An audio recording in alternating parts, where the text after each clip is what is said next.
हमारे हिमाचल की वो शक्ति जिनका मेला गेहूं लगे खेत में मनाया जाता है, मगर फसल खराब होने के बावजूद भी उसी खेत में होती है सबसे अच्छी पैदावार। मंडी की 7 देवी बहनों में से एक है ये देवी माँ, जो सेन राजवंश की कुलदेवी भी हैं, जिनके आदेश के बिना कोई काम शुरू नहीं होता। 100 दिन में हिमाचल की 100 देवी देवताओं की कहानियां बताती इस सीरीज में आज बात माँ राजेश्वरी कांढी घटाशनी जी की।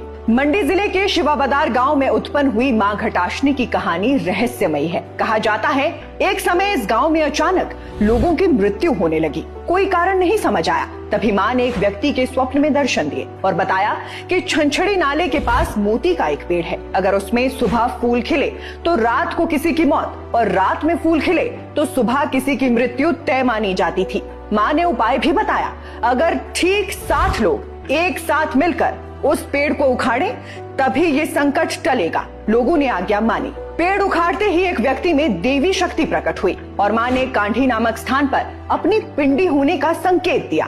तब से मां घटाशनी उस स्थान पर पूजित हैं। सेन वंश के राजा इन्हें अपनी कुलदेवी मानते थे, इसलिए इन्हें राज राजेश्वरी कहा जाता है। वो मंडी की 7 देवी बहनों में से एक हैं, जिन्होंने एक ही तिल का दाना आपस में बांटा था। मां के दरबार में 3 प्रमुख मेले होते हैं। पहला शिवा कुरनो, इसमें मंडी रियासत द्वारा दी गई तलवार यानी खंडा को मयान से निकालकर गूर देव कार्य करते हैं। ये आयोजन गेहूं से भरे खेतों में किया जाता है। लोग चलते हैं, मेले लगते हैं, गेहूं बर्बाद हो जाता है, लेकिन मां की कृपा से अगली फसल उसी बंजर खेत पर लहलहा उठती है।